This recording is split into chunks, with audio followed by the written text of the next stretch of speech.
ഞാനിങ്ങനെ തൊട്ടും പിടിച്ചാണ് പറയുന്നത് കേട്ടോ, അല്ല വേറെ അല്ല, നമ്മൾ ഇത്തരം ഒരു സദസ്സായതുകൊണ്ട് അതിൻ്റെ ആവശ്യമുള്ളൂ എന്ന് എനിക്ക് തോന്നുന്നു. റൈറ്റ് ടു വോട്ട് എന്ന് പറയുന്നത്, വോട്ട് ചെയ്യാനുള്ള അവകാശം എന്ന് പറയുന്നത് പരമമായ അവകാശമാണോ എന്നുള്ളതാണ്. Whether it's a fundamental right. നമ്മുടെ ഭരണഘടനയിൽ ഫണ്ടമെൻ്റൽ റൈറ്റ്സ് ഉണ്ടല്ലോ, നിങ്ങൾക്കറിയാം. അടിസ്ഥാനാവകാശങ്ങൾ, മൗലികാവകാശങ്ങൾ എന്നൊക്കെ പറയുന്ന നമുക്ക് കിട്ടാത്തതാണ് എങ്കിൽ പോലും കടലാസിലെങ്കിലുമുള്ള സാധനങ്ങളാണ്. അതൊക്കെ ഫണ്ടമെൻ്റൽ റൈറ്റ്സ് ഉണ്ട്. അപ്പോൾ right to freedom of speech and expression, right to live with dignity, equality, ഇങ്ങനെയുള്ള നിരവധിയായിട്ടുള്ള right to freedom of religion, ഇതൊക്കെ ഫണ്ടമെൻ്റൽ റൈറ്റ്സാണ് നമ്മുടെ ഭരണഘടനയുണ്ട്. Whether vote to right is a fundamental right അല്ല. വോട്ട് ചെയ്യാനുള്ള അവകാശം നമ്മുടെ നാട്ടിൽ ഫണ്ടമെൻ്റൽ റൈറ്റ് അല്ല. എനിക്ക് വോട്ട് ചെയ്യാൻ പറ്റിയിട്ടില്ല എന്ന് പറഞ്ഞിട്ട് നിങ്ങൾക്ക് എന്തെങ്കിലും നിയമപരമായി നിങ്ങൾക്ക് വോട്ട് ചെയ്യാൻ പറ്റാത്തതിൻ്റെ ആ നിയമം വെച്ച് എനിക്ക് വോട്ട് ചെയ്യാൻ പറ്റേണ്ടതാണ്, പക്ഷേ അത് എനിക്ക് നിഷേധിക്കപ്പെട്ടു എന്ന് പറഞ്ഞ് പോകാമെന്നല്ലാണ്ട് വോട്ട് ചെയ്യുക എന്ന് പറയുന്നത് പ്രായപൂർത്തിയായ എൻ്റെ അവകാശമാണെന്ന് നിങ്ങൾക്ക് പറയാൻ പറ്റില്ല. ബിക്കോസ് അതൊരു ഗ്രാൻറ്റഡ് റൈറ്റാണ്.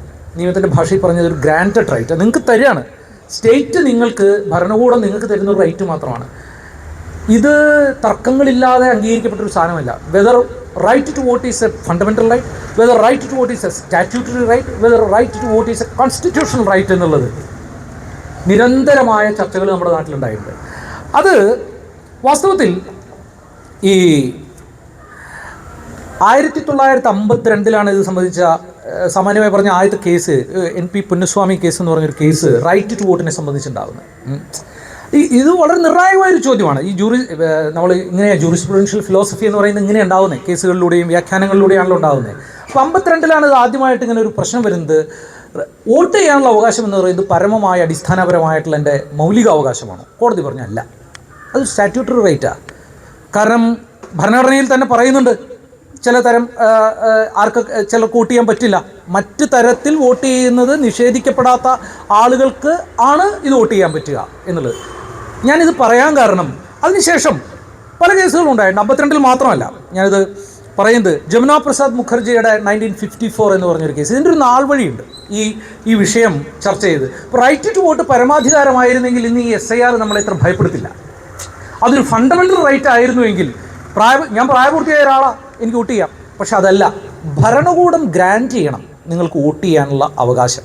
അത് ആർക്കൊക്കെ വോട്ട് ചെയ്യാൻ നിങ്ങളെ സ്റ്റേറ്റ് അനുവദിക്കുന്നു എന്നുള്ളതിനൊരു ഗൈഡ് ലൈൻ ഉണ്ടല്ലോ. നിയമം എന്ന് പറയുന്നത് ഒരു അർത്ഥത്തിലൊരു ഗൈഡ് ലൈനാണ്. ഈ ഗൈഡ് ലൈനിൽ പെടുന്ന ആളുകൾക്ക് വോട്ട് ചെയ്യാൻ പറ്റുള്ളൂ. ഇത് അങ്ങനെയല്ല എന്നുള്ള തർക്കം നമ്മുടെ കോടതികളിൽ നടന്നിട്ടുണ്ട്. കോടതികൾ എല്ലാ കാലത്തും ഇത് സ്റ്റാറ്റ്യൂട്ടറി റൈറ്റാണ്, ഇത് ഗ്രാൻറ്റ് ചെയ്യുന്നവർക്ക് മാത്രമേ വോട്ട് ചെയ്യാൻ പറ്റുള്ളൂ എന്നുള്ള തരത്തിലാണ്.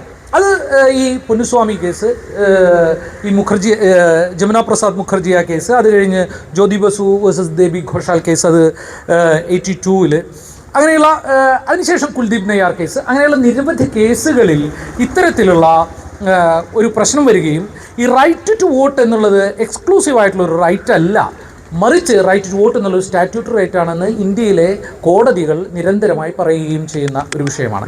അതുകൊണ്ടാണ് SIR വരുമ്പോൾ അത് പ്രശ്നമാവുന്നത്. കാരണം ഭരണകൂടം ഒരാളെ ഒഴിവാക്കാൻ തീരുമാനിച്ചു കഴിഞ്ഞാൽ, ഇന്ന കാരണങ്ങൾ കൊണ്ട് ഒരാൾക്ക് വോട്ട് ചെയ്യാൻ പറ്റില്ല എന്ന് തീരുമാനിച്ചു കഴിഞ്ഞാൽ അത് തീരുമാനിക്കാനുള്ള അവകാശം സ്റ്റേറ്റിനുണ്ട് എന്ന് കോടതികൾ പറഞ്ഞു വെച്ചിട്ടുള്ള ഒന്നാണ്. സ്റ്റാറ്റ്യൂട്ടറി റൈറ്റ് ആണല്ലോ. ബോറടിക്കുന്നു നമുക്ക് ഇല്ല, ഇതൊരു സ്റ്റാറ്റ്യൂട്ടറി റൈറ്റ് ആണല്ലോ. അപ്പോൾ ഇലക്ഷൻ കമ്മീഷൻ പറയാണ് ഇത് ഇന്ന ആൾക്ക് വോട്ട് ചെയ്യാൻ പറ്റില്ല എന്നുള്ളത്. പിന്നെ നമുക്ക് കോടതിയെ സമീപിച്ചു കഴിഞ്ഞാൽ അതിനുള്ള റൈറ്റ് അവർക്കുണ്ട് എന്ന് കോടതി പറഞ്ഞു വെച്ചതാണ്. ഇത് നിരവധിയായിട്ട്, ഇപ്പോൾ കുൽദീപ് നയ്യാർ കേസ്, ഏറ്റവും പുതിയ കേസുകളിലടക്കം ഇതാണ് ഇന്ത്യയിലെ വോട്ടറുടെ റൈറ്റ് ടു വോട്ട് സംബന്ധിച്ചിട്ടുള്ള ലീഗൽ പൊസിഷൻ. അതാണ് ഇതിനെ കൂടുതൽ അപകടകരമാക്കുന്നത്. ഇനി തെരഞ്ഞെടുപ്പ് കമ്മീഷന് ഇതിനുള്ള റൈറ്റ് ഉണ്ടോ എന്നുള്ളത് ഒരു കേസിൻ്റെ 2 വശങ്ങളാണ് ഞാൻ പറയുന്നത്. ഒന്ന് റൈറ്റ് ടു വോട്ട്. അപ്പോൾ എന്തായി, ഇതിൻ്റെ ഉള്ളിൽ പെടാത്തവർക്ക് വോട്ട് ചെയ്യാനുള്ള അവകാശം, നമ്മളെ ഇതിൽ നിന്ന് പുറത്താക്കാനുള്ള അധികാരം സ്റ്റേറ്റിനുണ്ടോ ചോദിച്ചാൽ ഉണ്ട് എന്നുള്ളതാണ്. അതാ ഇതിനെ അപകടമാക്കുന്നത്. അതുകൊണ്ട് ഇതിൽ നിന്ന്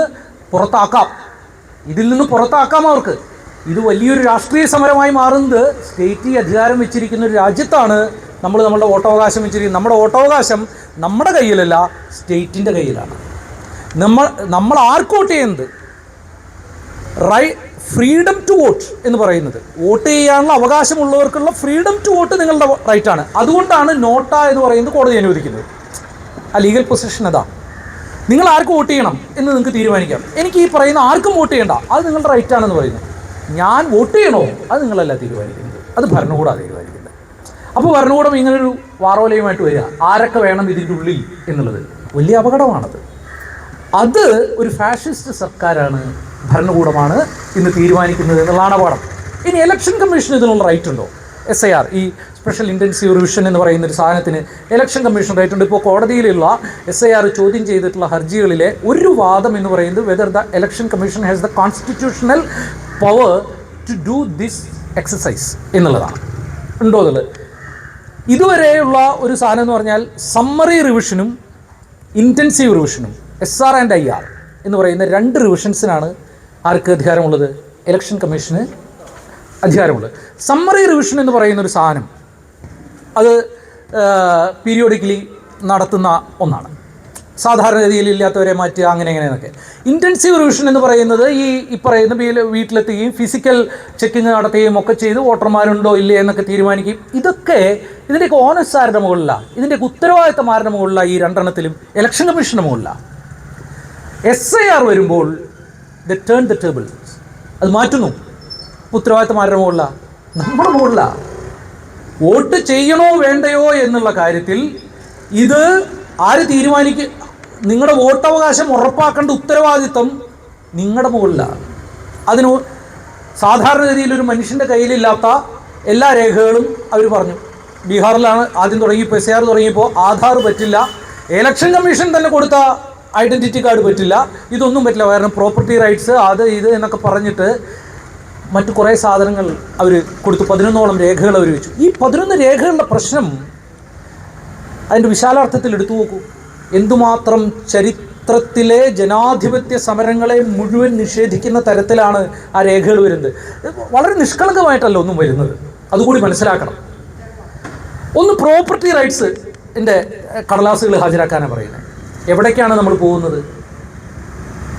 നികുതി അടയ്ക്കുന്നവന് മാത്രം വോട്ടുണ്ടായിരുന്ന കാലമുണ്ടായിരുന്നു. 3% ആളുകളാണ് ഇന്ത്യയിൽ ആദ്യഘട്ടത്തിൽ 1900 സാർവത്രിക വോട്ടവകാശത്തിന് മുമ്പ് ഇന്ത്യയിൽ വോട്ടുണ്ടായിരുന്നു. ഇന്ത്യയിൽ ജീവിച്ചിരുന്ന പ്രായപൂർത്തിയായിട്ടുള്ള മനുഷ്യരുടെ 3% വരുന്ന ആൾക്കാരെ വോട്ട് ചെയ്തിരുന്നേ. സ്ത്രീകൾക്ക് അതുകൊണ്ട് തന്നെ സ്ത്രീകൾക്ക് സ്വത്തവകാശം ഉണ്ടായിരുന്നില്ല, നികുതി ഉണ്ടായിരുന്നില്ല, അവർ വോട്ട് ചെയ്തിരുന്നില്ല. ഇത് ചരിത്രത്തിൽ ഇന്ത്യയിൽ മാത്രം സംഭവിച്ച കഥയല്ല, ലോകത്തെല്ലായിടത്തും. 1920-കളിലൊക്കെ നമ്മൾ ഈ ഫോട്ടോഗ്രാഫ്സിലൂടെ ചരിത്രം നോക്കി കഴിഞ്ഞാൽ ബ്രിട്ടനിൽ തലമുടിക്ക് പിടിച്ച് വലിച്ചാണ് സ്ത്രീകളുടെ വോട്ടവകാശത്തിന് വേണ്ടി വാദിച്ച വെള്ളക്കാരികളെ അവിടുത്തെ പുരുഷന്മാർ നേരിട്ടത്, തെരുവുകളിൽ നേരിട്ടത്, അവിടെ സ്ത്രീകൾക്ക് വോട്ടവകാശം കിട്ടുന്നതിന് മുമ്പ്. ഈയിടെയായിട്ട് ഭൂമിയിൽ എങ്ങനെയാണ് ലാൻഡ് എങ്ങനെയാണ് ചരിത്രത്തിൽ ലാൻഡിൻ്റെ മുകളിലുള്ള ഉടമസ്ഥാവകാശം എങ്ങനെയാണ് മനുഷ്യരെ ബാധിച്ചത്, മനുഷ്യരുടെ പ്രോപ്പർട്ടി റൈറ്റ്സിനെയും അതുപോലെ തന്നെ അത് സമൂഹത്തിൻ്റെ രൂപഘടനയെയും ബാധിച്ചതെന്നുള്ള പഠനങ്ങളിൽ പറയുന്നത് സ്ത്രീകൾക്ക് ഭൂമിയുടെ മുകളിലുള്ള അവകാശം അതെങ്ങനെയാണ് രാഷ്ട്രീയാധികാരത്തിലേക്ക് സംക്രമിക്കുന്നതും അതിനെ സ്വാധീനിക്കുമെന്നുള്ളത്. ഉദാഹരണത്തിന് ഒരു ഉദാഹരണം ഞാൻ പറയാം. ഇപ്പോൾ ഈ നികുതിയില്ലാത്ത നികുതി രേഖകളും അതുപോലെ തന്നെ പ്രോപ്പർട്ടി റൈറ്റ്സിൻ്റെ രേഖകളും ഹാജരാക്കുന്നത് ഒരു രേഖത ഈ SIRൽ പറഞ്ഞത്, നിങ്ങളുടെ പ്രോപ്പർട്ടിയുടെയും സാധനങ്ങളുടെയും ഒക്കെ കടലാസുകൾ ഹാജരാക്കുക എന്നുള്ളത്. കാനഡയിൽ 19-ാം നൂറ്റാണ്ടിൻ്റെ പകുതി മുതൽ ഏതാണ്ട് 1830-കൾ മുതൽ ഏതാണ്ട് ഒരു നൂറ്റാണ്ടോളം നിലനിന്നിരുന്ന അവിടുത്തെ ഇൻഡിജൻസ് ആയിട്ടുള്ള ആളുകളെ മുഴുവൻ ഒഴിവാക്കിയിട്ട് വെള്ളക്കാരായിട്ടുള്ള കുടിയേറ്റക്കാർക്ക് ഭൂമി വധിച്ചു കൊടുക്കുന്ന ഏർപ്പാട് എന്ന് വെച്ചോളൂ. അതിൽ തന്നെ അവരെന്ത് ചെയ്തു? അവിടുത്തെ ഹോംസ്റ്റെഡ് ആക്റ്റിൽ അവരെന്ത് ചെയ്തെന്ന് വെച്ച് കഴിഞ്ഞാൽ സ്ത്രീകൾക്ക് ഭൂമി അവകാശമില്ല. അമേരിക്കയിലെ ഹോംസ്റ്റെഡ് ആക്റ്റിൽ ഒരു ഘടകം ഉണ്ടായിരുന്നു, ഒറ്റയ്ക്കുള്ള സിംഗിളായിട്ടുള്ള സ്ത്രീകൾക്ക്, ഭർത്താവ് മരിക്കുക അങ്ങനെയൊക്കെയുള്ള സ്ത്രീകൾക്ക് ഭൂമിക്ക് മുകളിൽ ഉടമസ്ഥാവകാശം കിട്ടും. ഇവിടെ അതുമില്ല.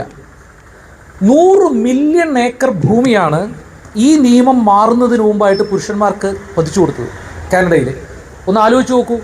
ആ ചരിത്രത്തിൽ അത്രയും നീണ്ട കാലത്ത് ചരിത്രത്തിൻ്റെ, രാഷ്ട്രീയത്തിൻ്റെ, ഭൂഅധികാരത്തിൻ്റെ, സാമൂഹ്യ അധികാരത്തിൻ്റെ ഒരു പ്രക്രിയയിൽ നിന്ന് സ്ത്രീകൾ ഒഴിവാക്കപ്പെടുക. 100 മില്യൺ ഏക്കർ പതിച്ചു കിട്ടിയ പുരുഷന്മാർ അവരുണ്ടാക്കിയെടുത്ത സോഷ്യൽ ക്യാപിറ്റലും പൊളിറ്റിക്കൽ ക്യാപിറ്റലും വെച്ചിട്ട് ഏതാണ്ട് 1930 തുടങ്ങുമ്പോഴാണ് സ്ത്രീകൾക്കുള്ള ഈ സ്വത്തവകാശം അവിടെ വരുന്നത്, ഭൂമിയുടെ മുകളിലുള്ള അവകാശം. ഒന്ന് ആലോചിച്ച് നോക്കൂ. അവരുടെ ഒപ്പം ഓടിപ്പിടിക്കണമെങ്കിൽ നിങ്ങൾ എത്ര കാലം ഓടണം? ഇത് സ്ത്രീകൾക്ക് മാത്രമല്ല സംഭവിക്കുന്നത്, ഇത് നമ്മുടെ നാട്ടിലാണ് വെച്ചാൽ ദളിതർക്ക്, ആദിവാസികൾക്ക്, സമൂഹത്തിൻ്റെ അടിച്ചമർത്തപ്പെട്ട മനുഷ്യർക്കെല്ലാം 25 കൊല്ലം, 30 കൊല്ലം, 100 കൊല്ലം, 150 കൊല്ലം കഴിയുമ്പോൾ ഒരു അവകാശം വിട്ടുകൊടുക്കുന്നു, 2% സംവരണം വിട്ടുകൊടുക്കുന്നു, അല്ലെങ്കിൽ വേറൊരു സാധനം വിട്ടുകൊടുക്കുന്നു. എത്രത്തോളം മൂടിപ്പിടിക്കും? ഈ 11 രേഖകൾ ഹാജരാക്കാൻ പറയുമ്പോൾ നമ്മൾ ആലോചിക്കേണ്ടത് മനുഷ്യരുടെ സ്വത്തവകാശത്തെ, നികുതി അവകാശത്തെ എല്ലാം എങ്ങനെയാണോ ഈ വോട്ടവകാശവുമായി ബന്ധപ്പെടുത്തിയിരുന്നത്, ആ ജനാധിപത്യ വിരുദ്ധത കൂടിയാണ് ആര് പറയുന്നത്? തെരഞ്ഞെടുപ്പ് കമ്മീഷൻ പറയുന്നത്. 65 ലക്ഷം മനുഷ്യർ ബീഹാറിലെ വോട്ടർ പട്ടികയിൽ നിന്ന് ഒഴിവായി പോകുമ്പോൾ അതിൽ കുറച്ചൊക്കെ നമുക്ക് പറയാമോ, ഇല്ലാത്തവർ മരിച്ചുപോയവരോ എന്നൊക്കെ പറയാമെങ്കിലും അതിലെ മഹാഭൂരിഭാഗവും മനുഷ്യർ ഒഴിവാക്കപ്പെടുന്നതും ആരാണ് ഒഴിവാക്കിയതെന്ന് പോലും നമുക്കറിയാത്ത വിധത്തിൽ അവരെവിടെയുണ്ട്? അവർ ഡൽഹിയിൽ, നോയിഡയിൽ മറ്റേ കെട്ടിടപ്പണിക്കാരായിട്ടുണ്ട്, അവിടുത്തെ റിക്ഷ വലിക്കുന്നവരായിട്ടുണ്ട്, നമ്മളുടെ നാട്ടിലോ മറ്റിടങ്ങളിലോ ഒക്കെ ഹോട്ടലുകളിൽ പണിയെടുക്കുന്നവരായിട്ടുണ്ട്. അവർ പരാതികളില്ലാത്ത നിഴലുകളാണ് എന്നുള്ളതാണ് വാസ്തവം. നമുക്കാ പരാതി. ഒരു സാമാന്യമായ വിദ്യാഭ്യാസവും സാമാന്യമായ ജനാധിപത്യ ബോധവും സാമാന്യമായ രീതിയിൽ ഈ പ്രക്രിയയിൽ ഇടപെടണം എന്നുള്ള ഒരു മിനിമം ബോധവും ഉണ്ടാക്കിയെടുക്കുന്ന ഒരു സാമൂഹ്യ പ്രക്രിയയുടെ ഭാഗമാകുന്നു എന്ന് കരുതുന്ന മനുഷ്യർക്കാണ് ജനാധിപത്യ പ്രക്രിയയിൽ നിന്നും ഒഴിവാകുമ്പോഴുള്ള ക്ഷോഭമുണ്ടാകുന്നത്. ഞങ്ങളതിൽ ഉൾപ്പെടണ്ടേ എന്ന് പറയുന്നത്. മറ്റേ മനുഷ്യൻ നിഴലുകളെപ്പോലെ ജീവിക്കുകയും നിഴലുകളെപ്പോലെ മരിച്ചു പോവുകയും ശബ്ദമില്ലാതെ മാഞ്ഞു പോവുകയും ചെയ്യുന്ന ലക്ഷക്കണക്കിന് മനുഷ്യരെ ഈ രാജ്യത്തിൻ്റെ ജനാധിപത്യ പ്രക്രിയയിൽ നിന്നും ഈ രാജ്യത്ത് അവശേഷിക്കുന്നു എന്ന് കരുതുന്ന ഏക ജനാധിപത്യ പ്രക്രിയയിൽ നിന്നും ഒഴിവാക്കുന്നൊരു പരിപാടിയാണ് ഈ SIR. അതാണ് അതിൻ്റെ രാഷ്ട്രീയ പ്രശ്നം. അത് കേവലം ഒരു നിയമപ്രശ്നം മാത്രമല്ല. അതുകൊണ്ടാണ് സമ്മറി റിവിഷനും അതുപോലെ തന്നെ IRനും ഇൻറ്റൻസീവ് റിവിഷനും മാത്രം അധികാരമുണ്ട് എന്ന് പറഞ്ഞ് കോടതി ചെല്ലുമ്പോൾ കോടതിയിൽ അവരുടെ വാദം എന്താ? ഇത് ഈ ലീഗൽ നിയമപരമായ സൂക്ഷ്മതകളിലുള്ള ചില പ്രശ്നങ്ങളുണ്ട്. ഇലക്ഷൻ കമ്മീഷന് ഇതിനൊക്കെ അധികാരമുണ്ടോ? ഈ ചോദ്യം മുമ്പുണ്ടായിട്ടുണ്ട്. ഇലക്ഷൻ കമ്മീഷന് എന്തിനൊക്കെ അധികാരമുണ്ട് എന്നുള്ള ചോദ്യത്തിന് ഇലക്ഷൻ കമ്മീഷൻ ഈ 324 to 329 ആർട്ടിക്കിൾസിൽ ഈ പറയുന്ന ഇത് വെച്ച് നോക്കുമ്പോൾ സാമാന്യമായിട്ടുള്ള അതിൻ്റെ ഒരു മേൽനോട്ടത്തിനും അതിൻ്റെ ഒരു സൂപ്രിൻറ്റൻഡൻസ്, അതുപോലെ തന്നെ അതിൻ്റെ ഫെയർ ആയിട്ട് ഇലക്ഷൻ നടത്തുക, ഇതിനൊക്കെ വേണ്ട എല്ലാ പരമാധികാരങ്ങളും സാമാന്യമായിട്ട് ആർക്കുണ്ട്? ഇലക്ഷൻ കമ്മീഷൻ ഉണ്ട് എന്ന് കോടതി പറയുന്നുണ്ട്. ഇത് പോസിറ്റീവായിട്ടുള്ള കേസുകളിലാണ് മുമ്പ് പറഞ്ഞേക്കണം. വാസ്തവത്തിൽ കമ്മീഷന് അങ്ങനെ അധികാരമുണ്ട് എന്ന് പറയേണ്ട കേസുകളിലാണ് അങ്ങനെ പറഞ്ഞിരിക്കുന്നത്. അതിൽ വേറൊരു കാര്യം കൂടിയുണ്ട്. നിയമം ഒഴിഞ്ഞു നിന്ന മേഖലകളിലാണ് ഈ തരത്തിലുള്ള area left unoccupied by legislation എന്നാണ് ഈ കേസുകളിൽ പറയുന്നത്. ഇത് മൊഹിന്ദർ സിംഗ് ഗിൽ കേസ്, കേസുകളുടെ പേരൊന്നും ഞാൻ പറയുന്നില്ല. Area left unoccupied by legislation, അതായത് കൃത്യമായ നിയമ സംവിധാനങ്ങളില്ലാതെ, നിയമപരമായിട്ട് കൃത്യമായ കാര്യങ്ങൾ പറയാതിരിക്കുക, ഒരു ലാക്കുന ഉണ്ടായിരിക്കുക. ആ സ്ഥലങ്ങളിലെല്ലാം ഇലക്ഷൻ കമ്മീഷന് അതിൻ്റെ ഫ്രീ ആൻഡ് ഫെയർ ഇലക്ഷൻ നടത്തുന്നതിന് വേണ്ട എന്ത് നടപടിയും സ്വീകരിക്കുന്നതിനുള്ള അധികാരമുണ്ട് എന്നാണ് തെരഞ്ഞെടുപ്പ് കോടതികൾ പറഞ്ഞിട്ടുള്ളത്. ഈ അധികാരത്തിൻ്റെ ഭാഗമായിട്ട് ഇലക്ടറൽ റോൾ റിവൈസ് ചെയ്യുക, അത് പരിഷ്കരിക്കുക എന്നുള്ളതിന് തെരഞ്ഞെടുപ്പ് കമ്മീഷൻ അധികാരമുണ്ടോ? വേണമെങ്കിൽ അധികാരമുണ്ട് എന്ന് പറയാം. പക്ഷേ തെരഞ്ഞെടുപ്പ് കമ്മീഷൻ എന്ത് ചെയ്യുന്നു? ഇപ്പോൾ നിലനിൽക്കുന്ന ഈ രാഷ്ട്രീയ അധികാര വ്യവസ്ഥയുടെ നടത്തിപ്പുകാരായിട്ട് അവർ മാറുക. അങ്ങനെയാണ് സിറ്റിസൺഷിപ്പ് എന്ന് പറയുന്ന ഒന്നിലേക്ക് അവർ തെരഞ്ഞെടുപ്പ് പ്രക്രിയയുടെ ഏറ്റവും അടിസ്ഥാനപരമായ ഘടകമായ തെരഞ്ഞെടുപ്പ് പട്ടികയെ കൂട്ടിക്കെട്ടുന്നത് സിറ്റിസൺഷിപ്പിലേക്ക്. ഈ സിറ്റിസൺഷിപ്പിലേക്ക് ഇതിനെ കൂട്ടിക്കെട്ടുന്നതിൻ്റെ ഭാഗമായിട്ടുള്ള ഏറ്റവും വലിയ ഇഷ്യൂ എന്താ? വാസ്തവത്തിൽ സിറ്റിസൺഷിപ്പ് നിർണ്ണയിക്കുന്നതിനുള്ള കോൺസ്റ്റിറ്റ്യൂഷണൽ മാൻഡേറ്റ് ആർക്കില്ല? തെരഞ്ഞെടുപ്പ് കമ്മീഷനില്ല. Election commission is not the authority to decide whether a person is the citizen of India or not. There are other mechanisms. നമ്മുടെ അവിടെ വേറെ മെക്കാനിസംസ് ഉണ്ട് അത് നിശ്ചയിക്കാൻ. ഇവരെങ്ങനെ നിശ്ചയിക്കണം? ഇയാൾ ഈ പൗരനല്ല എന്നുള്ളൊരു പരാതി ഉയർന്നാൽ, പട്ടികയിൽപ്പെട്ടുള്ള ഒരു പരാതി ഉയർന്നാൽ അതിൻ്റെ രേഖകൾ പരിശോധിക്കാം. ഓഫ് കോഴ്സ് വേണമെങ്കിൽ പരിശോധിക്കാം. പക്ഷേ അതിന് പകരം തെരഞ്ഞെടുപ്പ് കമ്മീഷൻ ഇപ്പം എന്താ ചെയ്തേക്കുന്നത്? തെരഞ്ഞെടുപ്പ് കമ്മീഷൻ പൗരന്മാരല്ലാത്തവരെ നിന്ന് പുറത്താക്കും എന്ന് പറഞ്ഞിട്ടാണ് ഇറങ്ങുന്നത് തന്നെ. ഇതല്ല. ഇതിൽ ഇപ്പോൾ ഡോക്ടറൊക്കെ നോക്കിയിട്ടുണ്ടാവും, 1995 ലാൽ ബാബു ഹുസൈൻ എന്ന് പറഞ്ഞൊരു കേസ്. അതാണ് ഇതിൻ്റെ അടിസ്ഥാനമായിട്ട് ഈ സിറ്റിസൺഷിപ്പിൻ്റെ ഇലക്ഷൻ കമ്മീഷനും സിറ്റിസൺഷിപ്പ് കേസും സിറ്റിസൺഷിപ്പിനെ സംബന്ധിച്ചിട്ടുള്ള ഒരു അടിസ്ഥാനപരമായിട്ട് ഇപ്പോൾ എടുക്കുന്ന വേണമെങ്കിൽ പറയാവുന്ന ഇതിനുള്ള ഒരു പ്രസിഡൻ്റ് ആയിട്ടുള്ളൊരു കേസ് പറയാവുന്നത് ലാൽ ബാബു ഹുസൈൻ കേസ് എന്നുള്ള, Lal Babu Hussain versus ERO electoral ഓഫീസറുടെ ഇതിലുള്ള ഒരു കേസ് 1995 കേസിൽ സുപ്രീം കോടതി ഇതിൻ്റെ ഗൈഡ് ലൈൻസ് പറഞ്ഞിട്ടുണ്ട്. വാസ്തവത്തിൽ അത് തന്നെ കുറച്ച് വേണമെങ്കിൽ അത്രയും വേണോ എന്ന് നമുക്ക് ആലോചിക്കാം. അപ്പോൾ അത്രയും, അതായത് ആ പരിശോധന തന്നെ ആവശ്യമില്ല. പക്ഷേ സുപ്രീം കോടതി പറഞ്ഞിട്ടുള്ള എന്താ? നിങ്ങൾക്ക് മുമ്പുള്ള ഇലക്ട്രൽ റോളിൽ ഒരാളുടെ പേരുണ്ടായിരുന്നെങ്കിൽ നിങ്ങൾ എന്താ അസ്യൂം ചെയ്യേണ്ടത്? അയാൾ വേണ്ടത്ര പരിശോധനകളോട് കൂടിയായിരിക്കും ആ ഇലക്ട്രൽ റോളിൽ കയറിയതെന്നാണ്. അയാളെ അതിൽ നിന്നും ഒഴിവാക്കണമെങ്കിൽ നിങ്ങളാണ് എന്ത് ചെയ്യേണ്ടത്? അതിനുള്ള കാരണങ്ങൾ കണ്ടെത്തി അയാൾക്കത് ബോധിപ്പിക്കാനുള്ള സമയം കൊടുത്ത്, വേണ്ടത്ര രേഖകൾ ഹാജരാക്കാനുള്ള സമയം കൊടുത്ത്, നിങ്ങളുടെ കയ്യിലുള്ള രേഖകൾ പരിശോധിച്ച് അത്തരത്തിലുള്ള ഒരു കൃത്യമായ അയാളെ കേൾക്കുന്നതിനും അതിനൊക്കെയുള്ള സമയം എടുത്തിട്ടുള്ളൊരു പ്രക്രിയയിലൂടെ മാത്രമേ നിങ്ങൾക്ക് ഇത്തരത്തിൽ പരാതിയുള്ള ഒരാളെ ഒഴിവാക്കാൻ പറ്റുള്ളൂ. ഇവിടെയോ മാക്സിമം 54 ദിവസമൊക്കെ തന്നേക്കണം. ഒരാൾക്ക് ഇന്ത്യയിലെ പൗരനാണോ എന്ന് തെളിയിക്കാനേ. ഇപ്പോൾ കൂട്ടിക്കിട്ടിയത് 54 ദിവസം എന്നൊക്കെ തോന്നണം. 54 ഇപ്പം ഇല്ല, ഡിസംബർ 4 വരെ. അതിലുള്ള പരാതിയും കൂടി കണക്കിലെടുത്താൽ, അതിൽ പരാതി കൊടുക്കാനുള്ള ദിവസങ്ങളും കൂടി കണക്കിലെടുത്താൽ കേവലമായിട്ട് ഇത്തരത്തിലുള്ള 2 മാസം തികച്ചില്ല. എന്ത്, നിങ്ങൾ ഈ നാട്ടിലെ പൗരനാണോ എന്ന് നിശ്ചയിക്കാനുള്ളൊരു പരിപാടിയായിട്ട് സിറ്റിസൺഷിപ്പിനെ ഇലക്ട്രൽ റോളുമായിട്ട് കൂട്ടിക്കെട്ടുക. അപ്പോൾ നമ്മൾ വിചാരിക്കുന്നത് തെരഞ്ഞെടുപ്പുമായിട്ട് ബന്ധപ്പെട്ടൊരു സാധനമാണ്. അല്ല, അതാ ഞാൻ പറഞ്ഞത്, രാഷ്ട്രീയമായിട്ട് അതിനെ കണ്ട് പൗരത്വം ഒരു പ്രശ്നമാക്കി ആരാ കൊണ്ടുവരുന്നത്? ഫാഷിസ്റ്റുകളാണ്. ഇന്ത്യയിലെ ഹിന്ദുത്വ ഫാഷിസ്റ്റുകളുടെ അജണ്ടയാണ് എന്ത്? പൗരത്വം എന്ന് പറയുന്നത് ഒരു വിഷയമാക്കി കൊണ്ടുവരിക എന്നുള്ളത്. അതിനാണല്ലോ CAA വന്നേ. പൗരത്വ നിയമ ഭേദഗതി വരുന്നത് പൗരത്വം ഒരു വിഷയമാണ്. സാമാന്യമായിട്ട് എല്ലാ രാജ്യങ്ങളിലും പൗരത്വ ഒരു വിഷയം. ദേശരാഷ്ട്രങ്ങൾ, നാഷൻ സ്റ്റേറ്റ്സ് എന്ന് പറയുന്നത് 20-ാം നൂറ്റാണ്ടിൻ്റെ പകുതിയോടുകൂടി ദേശരാഷ്ട്രങ്ങൾ രൂപപ്പെട്ട ലോക സാഹചര്യത്തിൽ പൗരത്വം എന്ന് പറയുന്ന ഒരു സാധനമാണ്. പൗരൻ എന്ന് പറയുന്ന കൺസെപ്റ്റ് ഉണ്ട്. ഈ പൗരത്വം എന്ത് തരത്തിലാകണമെന്ന് ഓരോ രാജ്യം നിശ്ചയിക്കാം. പൗരത്വം ഒരു തിയോളജിക്കൽ സ്റ്റേറ്റ് പൗരത്വത്തെ നിശ്ചയിക്കുന്ന മാതിരിയല്ല ഒരു ജനാധിപത്യ റിപ്പബ്ലിക്ക് നിശ്ചയിക്കുന്നത്. ഇന്ത്യ ഒരു സെക്യുലർ ഡെമോക്രാറ്റിക് റിപ്പബ്ലിക്കാണ്. നമ്മൾ പൗരത്വത്തെ നിശ്ചയിച്ചത് ഈ രാജ്യത്തിൻ്റെ ടെറിറ്റോറിയൽ അതിർത്തിക്കുള്ളിൽ താമസിക്കുന്ന, ഇവിടെ ജനിച്ചു വീഴുന്ന മനുഷ്യർ എന്നുള്ള നിലയ്ക്കാണ്. അതിനെ എല്ലാ സ്റ്റേറ്റിനെയും പോലെ അത് ഗ്രാൻഡ് ചെയ്യുന്നതിന് നമ്മൾ കുറേ സാമാന്യമായിട്ടുള്ള നിയമങ്ങളുണ്ട്. അത് ആ വഴിക്ക് പോട്ടെ. പക്ഷേ ഫാഷിസ്റ്റുകൾ അത് തിരുത്തി. ജോഗ്രഫിക്കൽ പൊളിറ്റിക്കൽ ബൗണ്ടറീസ് ഉണ്ടല്ലോ, രാജ്യങ്ങളുടെ പൊളിറ്റിക്കൽ ബൗണ്ടറീസ്, അതിൻ്റെ ഉള്ളിൽപ്പെടുന്ന മനുഷ്യർക്ക് അവിടെ പൗരന്മാരായിട്ട് ജീവിക്കുന്നതിനുള്ള എങ്ങനെയാണെന്നുള്ളതിൻ്റെ കുറേ നിയമങ്ങൾക്കുള്ളിൽ ഹിന്ദുത്വ ഫാഷിസ്റ്റ് എന്ത് ചേർത്തു? മതത്തെ ചേർത്തു. മതം ഒരു മാനദണ്ഡമാക്കി വെച്ചു. അതോടുകൂടി വാസ്തവത്തിൽ ഇന്ത്യയുടെ ജനാധിപത്യ മതേതര റിപ്പബ്ലിക് എന്ന 1947 ശേഷം 1950 ശേഷം ഘടനാപരമായും അന്തസത്തയോടുകൂടിയും, അതായത് ഭരണഘടന ഉണ്ടായതിനു ശേഷമാണല്ലോ അതിൻ്റെ കണ്ടന്റിൽ, അതിൻ്റെ മൂല്യത്തിൽ, അന്തസത്തയിൽ ഈ രാജ്യം ഒരു ജനാധിപത്യ മതേതര റിപ്പബ്ലിക്കാവുന്നത്. ആ മൂല്യത്തിലേക്ക് എന്തിനെ കയറ്റിവെച്ചു? മതത്തെ കയറ്റിവെച്ചു. പൗരത്വത്തിലേക്ക്. പൗരത്വത്തെ ഹിന്ദുത്വ ഫാഷിസത്തിൻ്റെ മതമാനദണ്ഡങ്ങളിലേക്ക് കയറ്റിവെക്കുകയും അങ്ങനെ കയറ്റിവെച്ച് അതിനുശേഷം പൗരത്വത്തെ ഇലക്ട്രൽ റോളിലേക്ക് കയറ്റിവെക്കുകയും ചെയ്യുന്നത്. ഫാഷിസത്തിന് വേണ്ടിയിട്ടുള്ള രൂപപ്പെടുത്തലാണ് SIR. അങ്ങനെയാണ് അതിനെ കയറ്റിവെക്കുന്നത്. ഈ SIRന്ന് 5 ലക്ഷം ആൾ അങ്ങോട്ട് പോകുന്നത് അവർക്ക് പ്രശ്നമല്ല, പരിപാടിയാണിത്. ആ ഫ്രെയിംവർക്കിൻ്റെ ഉള്ളിലേക്ക് നിങ്ങളെ കയറ്റിവെക്കുക.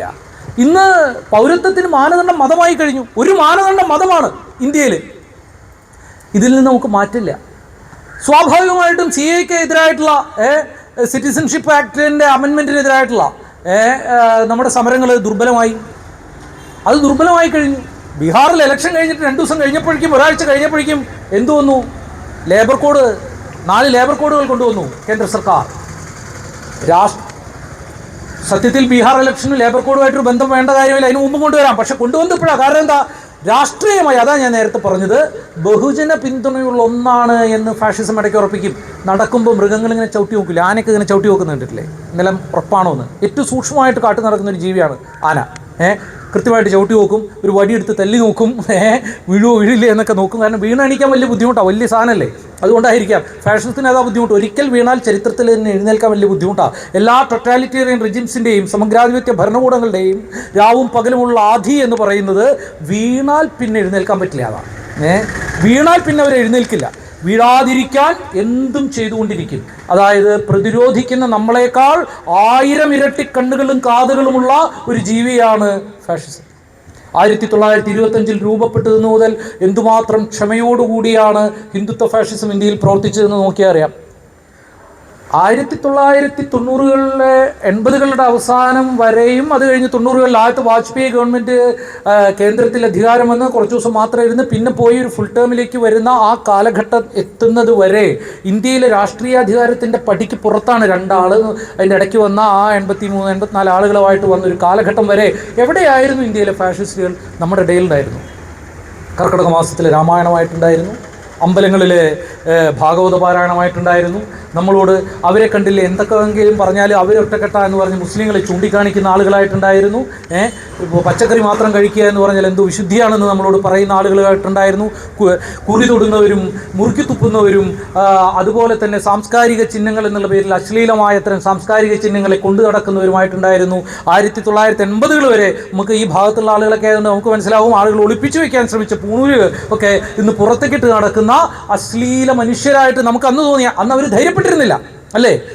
കുട്ടിയുടെ പേര് സുജാത എന്നും രമണി എന്നും സിന്ധു എന്നുമുള്ളിടത്ത് നിന്ന് ഇന്ന് നിത്യ നായരെന്നും നിമിഷ നമ്പൂതിരി എന്നും ഒക്കെ യാതൊരു ബുദ്ധിമുട്ടും ഇല്ലാതെ പറയുന്ന കുടുംബങ്ങളിലേക്കുള്ള യാത്ര ഫാഷിസം നടത്തിയ യാത്രയാണ്. അതാണ് ഫാഷിസം നടത്തിയ യാത്രയാണ്. യോഗി ആദിത്യനാഥിൻ്റെ സന്ദേശം ആഗോള അയ്യപ്പ സംഗമത്തിൽ കേരളത്തിൽ വളരെ ഹർഷാത്മോദത്തോടുകൂടി കേരളത്തിലെ ഒരു കമ്മ്യൂണിസ്റ്റുകാരനായിട്ടുള്ളൊരു മന്ത്രി വായിക്കുന്നത് ഫാഷിസം നടത്തിയ യാത്രയാണ് വായിക്കുന്നത്. യോഗി ആദിത്യനാഥ് എന്ന് പറഞ്ഞാൽ മുസ്ലിങ്ങളായിട്ടുള്ള യു പിയിലെ BJP ഫാഷിസ്റ്റ് ഭരണകൂടം യു പിയിലെ മുസ്ലിങ്ങളെ തെരഞ്ഞുപിടിച്ച് പ്രതിപട്ടികയിലാക്കിയാൽ അല്ലെങ്കിൽ എന്തെങ്കിലും കുറ്റത്തിൻ്റെ പേരിൽ പ്രതിപട്ടികയിലാക്കുന്ന മുസ്ലിങ്ങളുടെ വീടുകളിലേക്ക് ബുൾഡോസർ പറഞ്ഞയക്കുകയും മുസ്ലിങ്ങളെ കൊല്ലുക എന്ന് പറയുന്നത് ഹിന്ദുത്വത്തിൻ്റെ ഒരു അഭിമാനപൂർവമായൊരു പരിപാടിയാണെന്ന് പലതരം വാചകങ്ങളിലൂടെ പറയുന്ന ആയിരക്കണക്കിന് മുസ്ലിങ്ങളുടെ ചോരക്കറ പറ്റിയ കൈകളുള്ള ഒരു ഹിന്ദുത്വ ഫാഷിസത്തിൻ്റെ മോദി കഴിഞ്ഞാൽ ഒരു പക്ഷേ RSS മുന്നോട്ട് വയ്ക്കുന്ന ഇന്ത്യയുടെ ഫാഷിസ്റ്റ് പരമാധികാര രൂപത്തിൻ്റെ മനുഷ്യരൂപമായ യോഗി ആദിത്യനാഥിൻ്റെ സന്ദേശം സ്വാമി ശരണം എന്ന് പറഞ്ഞ് വായിക്കുന്ന ഒരു ഇടതുപക്ഷ മന്ത്രി ഉണ്ടാകുന്നത് ഫാഷിസം നടത്തിയ യാത്രയുടെ പേരിലാണ്. ആ യാത്ര ഇത്രയേറെ ക്ഷമയോടെ നടത്തിയ ഒരു സംഘടനയുടെ പേരാണ് RSS.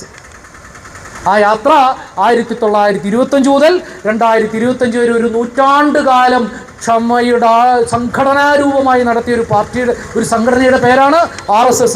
ലോക ചരിത്രത്തിലെ ഫാഷിസ്റ്റുകളുടെ സംഘടനാ രൂപങ്ങൾക്കില്ലാത്ത ഇന്ത്യയിലെ ഹിന്ദുത്വ ഫാഷിസത്തിൻ്റെ പ്രത്യേകതയും സവിശേഷതയും എന്ന് പറയുന്നത് ഈ നീണ്ടകാലത്തെ രാഷ്ട്രീയ സാമൂഹ്യ പ്രവർത്തനമാണ്. യൂറോപ്പിൽ ഇത് കാണാൻ പറ്റില്ല. നാസികളുടെയോ ഫാഷിസ്റ്റുകളുടെയോ ഇറ്റലിയിലോ ജർമ്മനിയിലോ നിങ്ങൾക്ക് ഇത് കാണാൻ പറ്റില്ല. ഇറ്റലിയിലും ജർമ്മനിയിലും ഉണ്ടാകുന്നത് ചരിത്ര സാഹചര്യങ്ങളുടെ പ്രത്യേക കുഴമറച്ചിലുകളിലും വലിയ തരത്തിലുള്ള സംഘർഷങ്ങളിലും ഒരു 10-25 കൊല്ലത്തിൻ്റെ കാലഗണനയിലിടയിലാണ് അവിടെ ഈ ഫാഷിസ്റ്റ് സംഘടനാ രൂപങ്ങൾ പൊട്ടുന്നതിനെ ശക്തിയാർജിക്കുന്നതും രാഷ്ട്രീയ അധികാരത്തിലെത്തുന്നതും ഒരു 15-20 കൊല്ലത്തിൻ്റെ ഉള്ളിൽ ലോകത്തെ തന്നെ മാറ്റിമറിക്കുന്ന രീതിയിലുള്ള യുദ്ധങ്ങളും സംഘർഷങ്ങളിലും പെട്ട് അവ നിലംപതിക്കുന്നതും പിന്നീട് ഇപ്പോൾ തീവ്ര വലതുപക്ഷ പാർട്ടികളായിട്ടും വലതുപക്ഷ നേതാക്കന്മാരായിട്ടും അത് ചരിത്രത്തിൽ വീണ്ടും പല രീതിയിൽ തിരിച്ചുവരവ് നടത്തുന്നുണ്ടെങ്കിലും ചരിത്രത്തിൻ്റെ ഒരു കാലഘട്ടത്തിൽ ലോകത്തിൻ്റെ മുഴുവൻ തന്നെ സംഘർഷാത്മകമായ ലോകം തന്നെ കുഴമറിഞ്ഞുകൊണ്ടിരിക്കുന്ന ഈ കേന്ദ്രത്തിനൊന്നിനെയും പിടിച്ചു നിർത്താൻ കഴിയുന്നില്ല എന്ന് പറയുന്ന നമ്മുടെ ആ കവിത പോലെ ഒന്നിനെയും തൊട്ടാൽ പിടിച്ചു നിർത്താൻ കഴിയാത്ത വിധത്തിൽ ഒന്നിനെയും നിയന്ത്രിക്കാൻ പറ്റാത്ത വിധത്തിൽ ലോകം ഇളകി മറിഞ്ഞുകൊണ്ടിരിക്കുന്ന ഒരു കാലത്ത് വിപ്ലവങ്ങളുടെയും കലാപങ്ങളുടെയും പ്രതിരോധങ്ങളുടെയും വലതുപക്ഷാക്രമണങ്ങളുടെയും യുദ്ധങ്ങളുടെയും മഹായുദ്ധങ്ങളുടെയും ഒരു കാലത്ത് ഫാഷിസ്റ്റ് രാഷ്ട്രീയാധികാര രൂപങ്ങൾ ഉണ്ടാവുകയും നിലംപതിക്കുകയും ചെയ്യുകയാണ്. ഇന്ത്യയിലെ ഫാഷിസം അത്തരത്തിലൊന്നും ചെയ്തിട്ടില്ല. 1925 ഉണ്ടായതിനു ശേഷം ഒരു വീണയുമായിട്ട് അവർ നമ്മളോട് ഫാഷിസത്തെക്കുറിച്ച് സംസാരിച്ചുകൊണ്ടിരിക്കുകയായിരുന്നു. ഇന്ന് SAR എത്തി നിൽക്കുന്ന ഈ സാധനം അങ്ങനെ സംസാരിച്ചവരാ. ഛത്തീസ്ഗഡിലെയും ജാർഖണ്ഡിലെയും ആദിവാസികളോട് നിങ്ങൾ ഹിന്ദുക്കളാണെന്ന് പറഞ്ഞപ്പോൾ ആദിവാസികൾക്ക് ഞങ്ങൾ ഹിന്ദുക്കളല്ലല്ലോ. ഇപ്പോൾ ഛത്തീസ്ഗഡിൽ ഒരു മൂവ്മെൻ്റ് ഉണ്ട്, വി ആർ നോട്ട് ഹിന്ദുസ്, ഞങ്ങളെ വേറൊരു വിഭാഗമായിട്ട് അംഗീകരിക്കണം എന്ന് പറഞ്ഞിട്ട്. ഞങ്ങൾ ഹിന്ദുക്കളല്ലല്ലോ. RSS ആരെയും നിർബന്ധിച്ച് ഹിന്ദുവായില്ല. അവർ ഹരികഥ പാടുന്നതിന് വേണ്ടിയിട്ട് ജാർഖണ്ഡിലെയും ഛത്തീസ്ഗഡിലെയും മധ്യപ്രദേശിലെയും ഒക്കെ ആദിവാസി ഗ്രാമങ്ങളിലേക്ക് ആളുകളെ അവിടുത്തെ ഒരാളുടെ ചോട്ടിലിരുന്നിട്ട് ഇവർ രാമകഥ പാടും. ആളുകൾ കേൾക്കും. അവിടെ സാന്ദീപിനി വിദ്യാലയങ്ങൾ തുടങ്ങും. ആളുകൾ കുട്ടികളെ ചേർക്കും. അവരവിടെ ഗ്രാമങ്ങളിലൊക്കെ വേറെ എന്തെങ്കിലുമൊക്കെ പറഞ്ഞു നടക്കും. ആളുകൾ ചേർക്കും. അങ്ങനെ ആദിവാസികൾ ഹിന്ദുക്കളാവുന്നു. ആദിവാസികൾ ഹിന്ദുക്കളായ വെറുതെ ഹിന്ദുക്കളാക്കില്ല. ഗുജറാത്തിൽ മുസ്ലിങ്ങൾക്കെതിരായിട്ടുള്ള ഗുജറാത്ത് വംശഹത്യയുടെ കാലത്ത് ഗുജറാത്തിലെ ഒരു പ്രത്യേക ഭാഗത്ത് അവിടെ നടന്ന വംശഹത്യയിൽ മുസ്ലിങ്ങളെ കൊല്ലുന്നതിന് വേണ്ടി അവർ മുമ്പിൽ നിർത്തിയത് അവിടുത്തെ ആദിവാസികളെ മുമ്പിൽ നിർത്തിയത്. ഒരാൾ ഹിന്ദു ആകുമ്പോൾ ഒരാൾ ഹിന്ദു ആണെന്ന് ഒരാൾക്ക് തോന്നണ്ടേ, ഞാനിങ്ങനെ ആയി എന്ന് തോന്നണ്ടേ, എന്തെങ്കിലും കാണിക്കാൻ കാശുള്ള ആളുകൾ കാണിക്കുന്ന പോലെയാണ്. ആ 10 ലക്ഷത്തിൻ്റെ കാറ് വാങ്ങി കഴിഞ്ഞാൽ ആളുകൾക്ക് വിലയില്ലാതെ അതാണല്ലോ നോബഡി ഡ്രൈവ്സ് എ ഫെരാരി. ആരും ഒരു ഫെരാരി ഓടിക്കുന്നില്ല. എത്രയോ കോടി രൂപ വിലയുള്ള വാഹനമാണല്ലോ ഈ ഫെരാരി. ആരും ഒരു ഫെരാരി ഓടിക്കുന്നില്ല, പകരം എന്താ ഒരു ഫെരാരി ഓടിക്കുന്നു എന്ന് ആളുകളെ കാണിക്കുകയാണ് ചെയ്യുന്നത്. അല്ലാണ്ട് ഓടിച്ചു പോകാൻ വേറെ കാറായാലും മതി, ഇത്രയും വിലയുള്ള കാറ് ഞാൻ ഓടിക്കുന്നു എന്ന് ആളുകളെ കാണിക്കൽ കൂടിയാണ്. മുതലാളിത്തത്തിൻ്റെ മൊത്തം വിൽപ്പനയുടെ ഒരു ലോജിക്കും അതാണ്. അത് വേറൊരു കാര്യം. ഹിന്ദുത്വത്തിനും അങ്ങനെ ഒരു കാര്യമുണ്ട്. ഞാൻ വെറുതെ ഹിന്ദുത്വ രാഷ്ട്രീയത്തെ എടുത്താൽ പോരാ, ഞാൻ ഹിന്ദുത്വ രാഷ്ട്രീയക്കാരനായി എന്ന് നിങ്ങളെ കൊണ്ട് ഹിന്ദുത്വം കാണിക്കും. പഥസഞ്ചലനത്തിൻ്റെ സാമൂഹ്യ മാതൃകകളാണ്. ഹിന്ദുത്വ ഫാഷിസത്തിൻ്റെ രാഷ്ട്രീയ സംഘടനാ രൂപത്തിൻ്റെ പഥസഞ്ചലനമാണ് ഈ RSSകാരുടെ ഈ കാക്കി ട്രൗസർ ഇട്ടിപ്പോൾ പാൻറ്റാക്കി തോന്നുന്നു ഉമ്മാരി നടത്തിക്കൊണ്ടിരിക്കണേ. അതിൻ്റെ സാമൂഹ്യ മാതൃകയാണ് കുറിയും തൊട്ട് നടക്കുന്ന ഓരോ ഹിന്ദുത്വ രാഷ്ട്രീയ അല്ലെങ്കിൽ അതിനെ സാമൂഹ്യമായി ശരീരത്തിൽ ഉൾച്ചേർത്തിട്ടുള്ള ഓരോ മനുഷ്യനും. കേരളത്തിൽ വെള്ളാപ്പള്ളി എല്ലാ RSSകാരനേക്കാളും വലിയ RSSകാരനാവുന്ന അങ്ങനെയാണ് അല്ലേ? വെള്ളാപ്പള്ളി എല്ലാ RSSകാരനേക്കാളും വലിയ RSSകാരനാ. ഇവിടെ ഹിന്ദുത്വത്തിൻ്റെ ഏറ്റവും വലിയ വിഷം കേരളത്തിൽ കഴിഞ്ഞ 2 കൊല്ലമായിട്ട് പറയാൻ അവർ നിയോഗിച്ചത് വെള്ളാപ്പള്ളിയാകുന്നത് എങ്ങനെയാ? ഒരു നായരെയോ നമ്പൂതിരിയോ അതിന് വെച്ച് കഴിഞ്ഞാൽ കിട്ടുന്ന ഫലമല്ല അതിന് കിട്ടുക. ആരെ വെക്കണം? SNDPയുടെ നേതാവിനെ വെക്കണം. ഏത് SNDP? ഞാൻ പ്രതിഷ്ഠിച്ചത് ബ്രാഹ്മണ ശിവനെ അല്ല എന്ന് പറഞ്ഞ ശ്രീനാരായണ ഗുരുവിനെ പിന്തുടരുന്ന ശ്രീനാരായണ ഗുരുവിൻ്റെ ധർമ്മപരിപാലന സംഘം എന്ന് പറയുന്ന യോഗം എന്ന് പറയുന്ന SNDPയുടെ നേതാവിനെ വെക്കണം. എന്തിന്? മുസ്ലിങ്ങൾ മുഴുവൻ കുഴപ്പക്കാരാന്ന് പറയാൻ, മലപ്പുറത്ത് ഹിന്ദുക്കൾക്ക് സ്വാതന്ത്ര്യത്തിൻ്റെ വായു ശ്വസിക്കാൻ പറ്റുന്നില്ലെന്ന് പറയാൻ ആരെ വെക്കണം? OBCയിൽപ്പെട്ട എന്ന് പറയുന്ന മതമേതായാലും മനുഷ്യൻ നന്നായാൽ മതി എന്ന് പറഞ്ഞ, ജാതിയില്ലെന്ന് പറഞ്ഞ് ശ്രീനാരായണ ഗുരുവിൻ്റെ ആളാണെന്ന് പറയുന്ന ഒരാളെ വെച്ചിട്ട് വേണം, മതം ഏതായാലും എന്നല്ല മുസ്ലിങ്ങളൊക്കെ കുഴപ്പക്കാരാണെന്ന് പറയുന്ന ഒരാളെ വയ്ക്കാൻ. അയാളെ ഓടിപ്പിടിച്ചാതിരിക്കുന്ന കേരളത്തിലെ രാഷ്ട്രീയ നേതൃത്വങ്ങൾ അവിടെ ഉണ്ടാവുക അല്ലേ? അതാണ്ടാവുന്നത്. യാഥാർത്ഥ്യങ്ങളോട് പഞ്ചായത്ത് തെരഞ്ഞെടുപ്പിൻ്റെ കോണ്ടക്സ്റ്റിൽ പലത്തിൽ സംസാരിക്കാൻ പറ്റില്ല.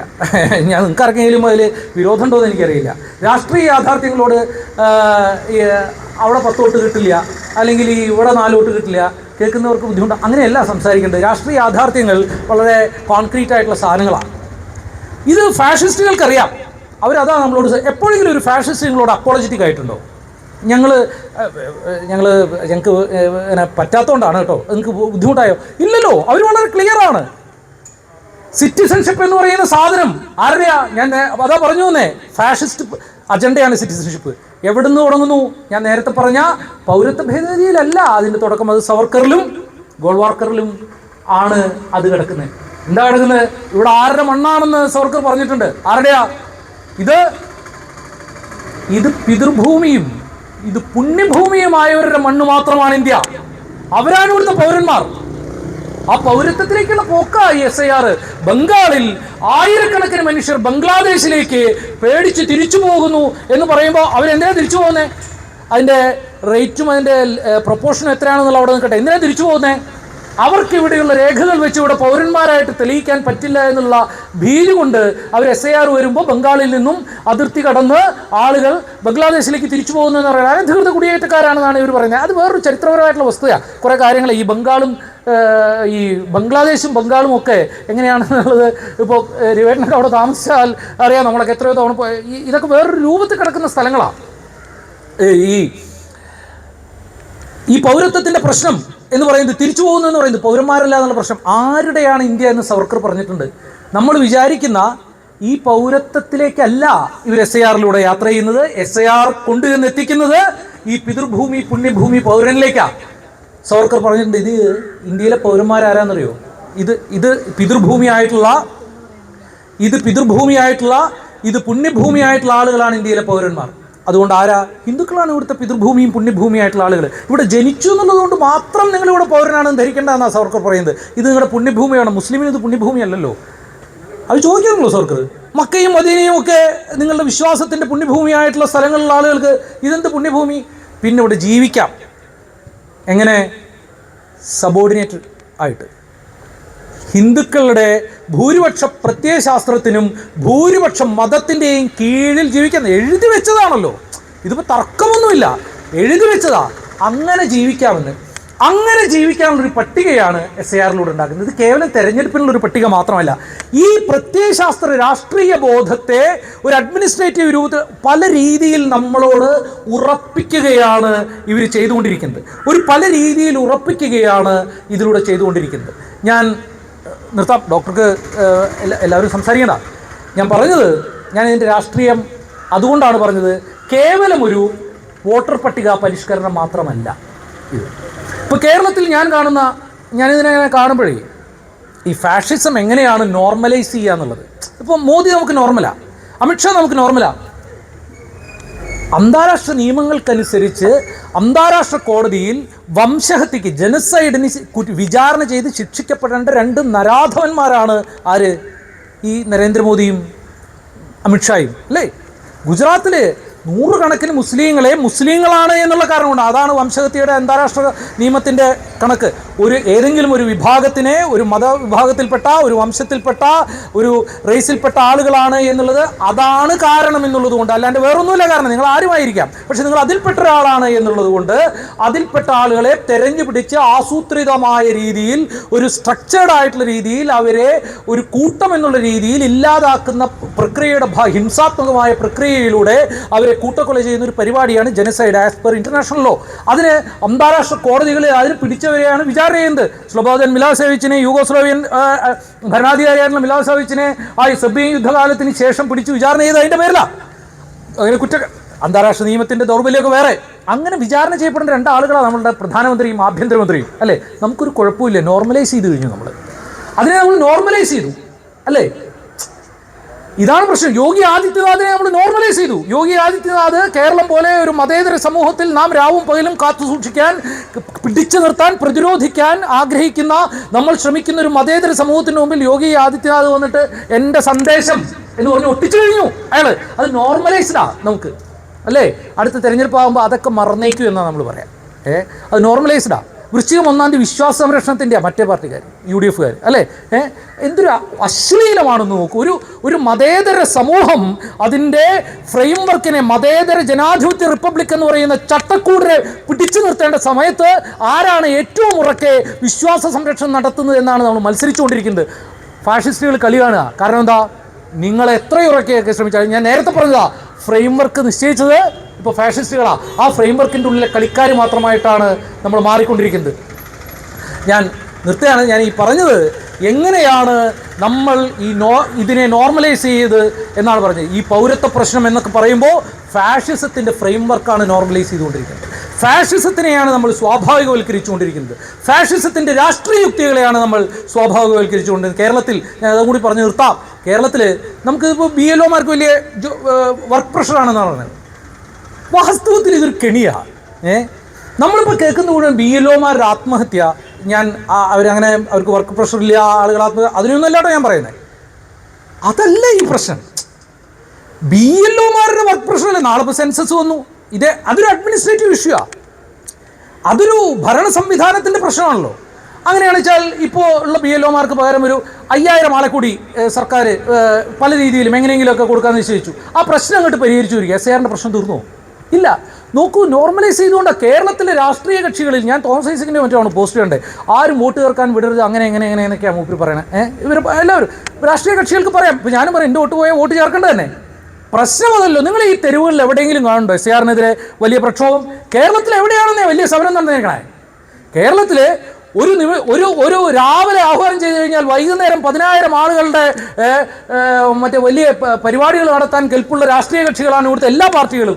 SARനെതിരെ നിങ്ങളിവിടെ എന്തെങ്കിലും കണ്ടോ? ബിക്കോസ് എന്താ കാരണം? അവരിതിനെ നോർമലൈസ് ചെയ്തു അല്ലേ? ആ നോർമലൈസ് ചെയ്തുകൊണ്ട് ഈ നോർമലൈസ് ചെയ്യുന്ന പരിപാടി, ഞാൻ വീണ്ടും രാഷ്ട്രീയം പറയുമ്പോൾ കറണ്ട് രാഷ്ട്രീയം പറയാൻ പറ്റില്ല. കാരണം ഫാഷിസം എന്ന് പറയുന്നത് ഇപ്പോൾ നടക്കുന്ന ഒരു സാധനമാണ്. അതിനോടുള്ള അനുരഞ്ജനവും ഇപ്പോൾ നടക്കുന്ന ഒരു സാധനമാണ്. നോർമലൈസ് ചെയ്യുന്നത് എങ്ങനെയാണ് നോർമലൈസ് ചെയ്തത്?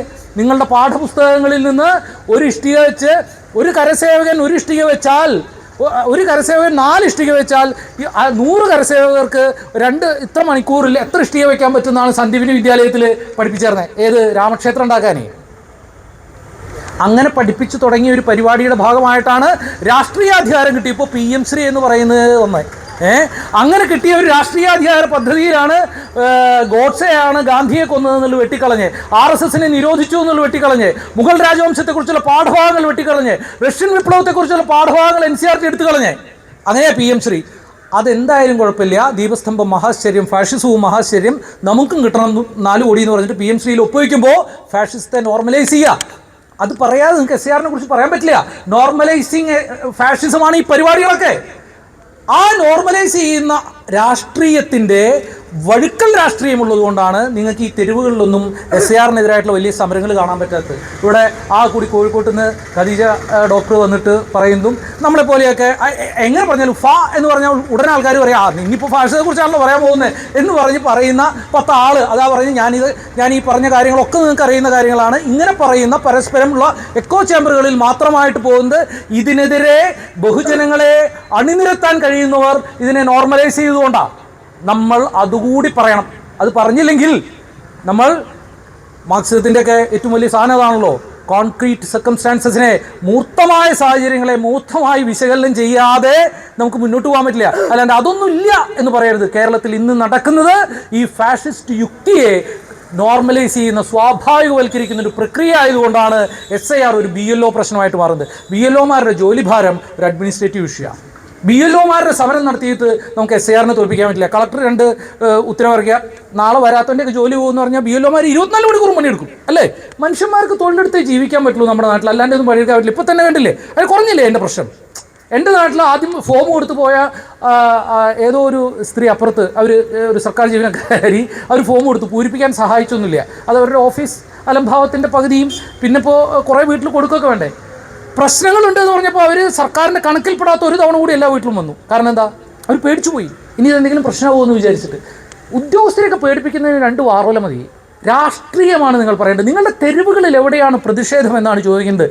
ഫാഷിസം പൗരത്വത്തെ നിശ്ചയിക്കുന്ന, ഫാഷിസം ഇലക്ട്രൽ റോളുകളിൽ നിന്നും ഭൂമിയില്ലാത്തവരെ, സ്ത്രീകളെ, മൈഗ്രൻ്റ് ലേബറേഴ്സിനെ പുറത്തു കളയുന്ന, ഫാഷിസം ജനാധിപത്യ പ്രക്രിയയിൽ നിന്നും അടിച്ചമർത്തപ്പെട്ടവരും പാർശ്വവൽകൃതരും നിഴലുകളെ പോലെയുള്ള മനുഷ്യരെ പുറത്താക്കി കളയുന്ന ഒരു രാഷ്ട്രീയ പ്രക്രിയ നടത്തുമ്പോൾ ഈ തെരുവുകളിൽ എവിടെയാണ് നിങ്ങളുടെ പ്രതിഷേധം?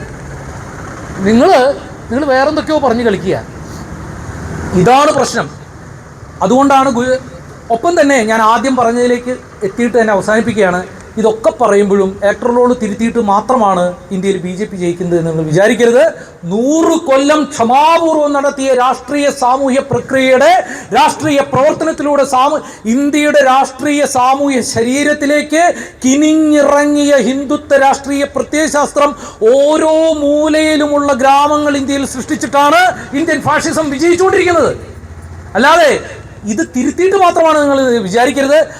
അങ്ങനെയുള്ള ഒരു ഇന്ത്യയുടെ രാഷ്ട്രീയ സാമൂഹ്യ ശരീരത്തെ സൃഷ്ടിച്ചതിന് ശേഷമാണ് അവരത് തിരുത്തുന്നത്.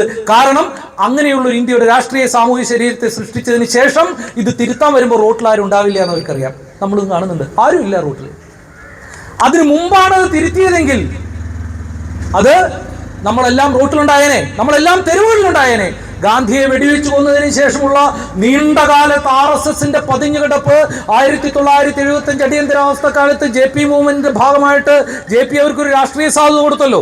ആ രാഷ്ട്രീയ സാധുതയിൽ നിന്നും പതുക്കെ വളർന്നു വന്ന് പിന്നീടുള്ള രഥയാത്രകളിലൂടെ കടന്നു വന്നിട്ടുള്ളൊരു കാലം വരെ അവർ പതിഞ്ഞു കിടന്നത് ഈ രാഷ്ട്രീയ സാധുതയില്ലാത്ത ഒരു സെക്യുലർ സമൂഹം പുറത്തുണ്ടായിരുന്നുകൊണ്ടാണ്.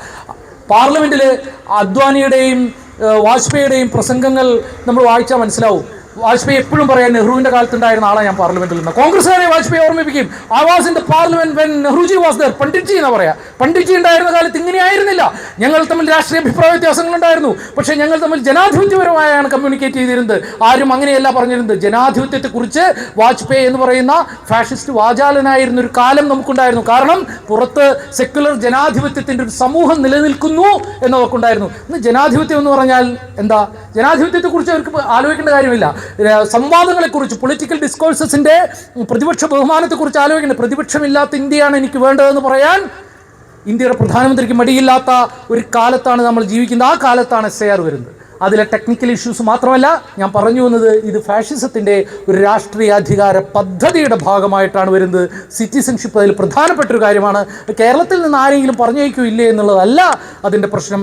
ആ രാഷ്ട്രീയാധികാര പ്രത്യയശാസ്ത്ര പദ്ധതിയുടെ ഭാഗമായിട്ട് ഇതിനെയെല്ലാം അവർ കൃത്യമായി അതിൻ്റെ ഓരോ കളത്തിലും വെക്കുകയാണ്. നമ്മൾക്കിന്ന് SIRനെതിരെ പ്രതിഷേധമില്ലാത്ത ഒരു കേരളം എന്ന് പറയുന്നത് ഈ നോർമലൈസേഷൻ്റെ ഭാഗമായിട്ടുണ്ടായതാണ്. SIRനെ പോലെ തന്നെ നമ്മളെ ഭയപ്പെടുത്തേണ്ട ഒന്ന് എന്ന് പറയുന്നത് ഈ പ്രതിഷേധങ്ങളില്ലാത്ത ഫാഷിസത്തിൻ്റെ സ്വാഭാവികവൽക്കരണമാണ്. അതിനെ തെരഞ്ഞെടുപ്പിലൂടെ മാത്രം തോൽപ്പിക്കാമെന്ന് നിങ്ങൾ കരുതരുത്. കാരണം തെരഞ്ഞെടുപ്പിൽ എങ്ങനെ ഇലക്ട്രൽ റോൾ ഉണ്ടാക്കിയാലും വോട്ട് ചെയ്യുന്ന വലിയൊരു വിഭാഗം മനുഷ്യരെ അവരുണ്ടാക്കിയെടുത്തിട്ടുണ്ട്. അതിൽ ദളിതരുണ്ട്, OBC ഉണ്ട്, സവർണരുണ്ട്, എല്ലാവരും ഉണ്ട്. ഒരു വോട്ടർമാരുടെ ഒരു വലിയൊരു അംബ്രല അവരുണ്ടാക്കിയെടുത്തിട്ടുണ്ട്. അതിൻ്റെ ഒരു ഉദാഹരണം പറഞ്ഞ് ഞാൻ നിർത്തുകയാണ്.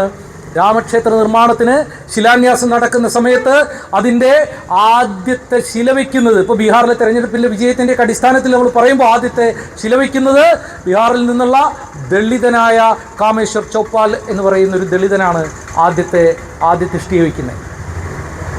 ആ കാമേശ്വർ ചൗപ്പാൽ, ആ ദളിതൻ വെച്ച് ഇഷ്ടികയുടെ പിന്നിൽ നിന്നാണ് ഇന്ന് ബീഹാറിലെ സോഷ്യലിസ്റ്റ് പ്രസ്ഥാനത്തിൻ്റെയൊക്കെ ഒരു തരത്തിലുള്ള ചരിത്രത്തിൻ്റെ പാരഡിയാണ് ഇപ്പോൾ അതൊക്കെ അവിടെ. എങ്കിൽ പോലും അവിടെ ദളിതർക്ക്, കേരളത്തിലൊക്കെ നിങ്ങൾ നോക്കിയാൽ അറിയാം, അവിടേക്ക് ഇറങ്ങിച്ചെല്ലുന്നത് ആ ഇഷ്ടികയാണ്. ഫാഷിസം, ഹിന്ദുത്വ ഫാഷിസത്തിൻ്റെ രാഷ്ട്രീയം വെച്ച ഇഷ്ടികകൾ ഇങ്ങനെ പെരുകി വരുമ്പോൾ അതിലെ വെറും ചെറിയൊരു ഘട്ടമാണ്, ചെറിയൊരു സാധനമാണ് SIR. അതിനു മുമ്പ് അവർ പടുത്തുയർത്തിയ വലിയ അമ്പലങ്ങളുടെ മുകളിലാണ് അവർ ഈ കുടികൾ കൊണ്ടുവന്ന് കെട്ടുന്നത്. അന്ന് നിങ്ങൾ നടത്തിയ പോരാട്ടത്തിൻ്റെ ഛായകൾ പോലും, അതിൻ്റെ നിഴലുകൾ പോലും ഇന്ന് തെരുവുകളിലില്ല എന്നുള്ളതാണ് നമ്മളെ ഭയപ്പെടുത്തേണ്ടത്. അതിൽ നിന്നും നമ്മൾ എഴുന്നേറ്റില്ലെങ്കിൽ വോട്ടർ പട്ടികയിൽ നമ്മളുണ്ടാകും, രാഷ്ട്രീയ അധികാരത്തിൽ ഫാഷിസവും ഉണ്ടാകും എന്നുള്ളതാണ് നമ്മുടെ ഭാവി. ആ ഭാവി ചരിത്രത്തെ നോക്കിക്കഴിഞ്ഞാൽ അത് അസ്ഥാനത്തല്ല. ഫാഷിസം രൂപപ്പെടുത്ത ഒരു രാജ്യത്തും ഒരു ചരിത്ര പ്രക്രിയയിലും അതിഭീകരമായ ആക്രമണങ്ങളിലൂടെയും യുദ്ധങ്ങളിലൂടെയും അല്ലാതെ അതിറങ്ങിപ്പോയിട്ടില്ല. രണ്ട് നിയമങ്ങളാണ് ഞാനത് ഇവിടെ ഇങ്ങനെ പറയണമെന്ന് വിചാരിച്ച്, ഓർമ്മിപ്പിക്കണമെന്ന് വിചാരിച്ച് കൊണ്ടുവന്ന്. ഈ ഇലക്ട്രൽ ഓട്ടോക്രസി എന്നാണല്ലോ നമ്മളിപ്പോൾ പറയുന്നത്. തിരഞ്ഞെടുക്കപ്പെട്ട സ്ഥലങ്ങളിൽ ഫാഷിസ്റ്റുകൾ എന്താ ചെയ്തത് എന്നുള്ളത്. ഇറ്റലിയിൽ അസർബോലോ എന്ന് പറഞ്ഞിട്ടൊരു സാധനം കൊണ്ടുവന്നു മുസോളിനി. എന്താ ആ നിയമം? ഭൂരിപക്ഷം വോട്ടുകൾ കിട്ടുന്ന പാർട്ടിക്ക് 2/3 റെപ്രസെൻറ്റേറ്റീവ്സിനെ എവിടെ കിട്ടും? പാർലമെൻറ്റിൽ കിട്ടും. പിന്നെ അതുപോലെ എല്ലാ നിയമം ഉണ്ടാക്കാൻ. ഇപ്പോൾ ഇവിടുത്തെ പോലെയാണ്. ബീഹാറിലൊക്കെ കണ്ടില്ലേ, വോട്ട് ശതമാനത്തിൽ ചെറിയ വ്യത്യാസം, 10% വ്യത്യാസമുണ്ട്. അവിടെ പ്രതിപക്ഷം ഇല്ലല്ലോ, സഭയിൽ പ്രതിപക്ഷമില്ല. നിയമസഭയിൽ ആകെ 35 ആളുള്ളത് അവിടെ ആകെ കൂടിയുള്ളത്. അവർ തന്നെ അങ്ങോട്ടും ഇങ്ങോട്ടും 26. RJDയുടെ ഏറ്റവും മോശത്തിനേക്കാൾ 2 സീറ്റും കൂടി അവർക്ക് കിട്ടിയുള്ളൂ അന്നുണ്ടായതിനേക്കാൾ. ഇല്ല, അതാണ് ഒരു പ്രത്യേക രീതിയിൽ പ്രതിപക്ഷത്തെ ഇല്ലാതാക്കുക. ഇത് ഫാഷിസ്റ്റുകൾ ചെയ്താ. ജർമ്മനിയിൽ ഹിറ്റ്ലർ ഒരു ഘട്ടം കഴിഞ്ഞപ്പോൾ കൊണ്ടുവന്ന് എനേബിളിംഗ് ലോ എന്ന് പറഞ്ഞിട്ടൊരു നിയമം കൊണ്ടുവന്നു, എനേബിളിംഗ് ആക്ട്. അതെന്തായിരുന്നു എന്ന് പറയും? രാജ്യത്തിനെ ബാധിക്കുന്ന ഇത്തരം കാര്യങ്ങളിലൊക്കെ പെട്ടെന്ന് തീരുമാനമെടുക്കാനായിട്ട് ചാൻസലർക്ക് എല്ലാവിധ അധികാരം കൊടുക്കുന്നൊരു സാധനം, പരമാധികാരം. ഈ പരമാധികാരത്തിലേക്കുള്ള യാത്രയാണ് ഇവർ നടത്തുന്നത്. അങ്ങനെയാണ് 1 നേഷൻ 1 ഇലക്ഷൻ എന്ന് പറയുന്ന സാധനത്തിലേക്കുള്ള പോക്ക. ഒരു വോട്ടർ പട്ടിക കേന്ദ്ര തെരഞ്ഞെടുപ്പ് കമ്മീഷൻ അവിടുന്ന് തയ്യാറാക്കും. ഇവിടുത്തെ പുലാമന്തോളിലായാലും എരുമപ്പെട്ടിയിലായാലും വടക്കാഞ്ചേരിയിലായാലും എല്ലാ പഞ്ചായത്തിലും അതിനനുസരിച്ച് വോട്ട് ചെയ്യണം. അതിൽ ആ വോട്ടർ പട്ടികയിലൊന്നും പേരില്ലാത്ത സാധാരണക്കാരായിട്ടുള്ള തൊഴിലെടുക്കുന്ന, നേരത്തെ പറഞ്ഞ മാതിരി ഉള്ള ഇതിൽ നിന്ന്, ഈ ജനാധിപത്യ പ്രക്രിയയിൽ നിന്ന് പുറന്തള്ളപ്പെടുന്ന മനുഷ്യർക്ക് എന്തെങ്കിലും പറയാൻ പോലും പറ്റാത്ത ലക്ഷക്കണക്കിന് മനുഷ്യരെ പുറന്തള്ളിക്കൊണ്ട് ഒരുതരം എലീറ്റുകളുടെയും ടെക്നോക്രാറ്റുകളുടെയും നിയന്ത്രണത്തിലുള്ള, ഫാഷിസ്റ്റ് എലീറ്റുകളുടെയും ടെക്നോക്രാറ്റുകളുടെയും നിയന്ത്രണത്തിലുള്ള ഒരു രാജ്യമായി നമ്മൾ മാറാതിരിക്കണമെങ്കിൽ നമ്മളിങ്ങനെ പരസ്പരം പരിചയമുള്ള ആളുകൾ മാത്രം സംസാരിച്ചാൽ പോരാ എന്നുള്ളതാണ്. അതെങ്ങനെ നടക്കും എന്നുള്ളതിലേക്ക് കൂടി നമ്മൾ ആലോചിക്കേണ്ടതുണ്ട്. അതിൻ്റെ മറ്റ് സാധ്യതകൾ ചരിത്രം രൂപപ്പെടുത്തും എന്നുള്ള ശുഭാപ്തി വിശ്വാസത്തോടെ നിർത്തട്ടെ. അഭിവാദ്യം.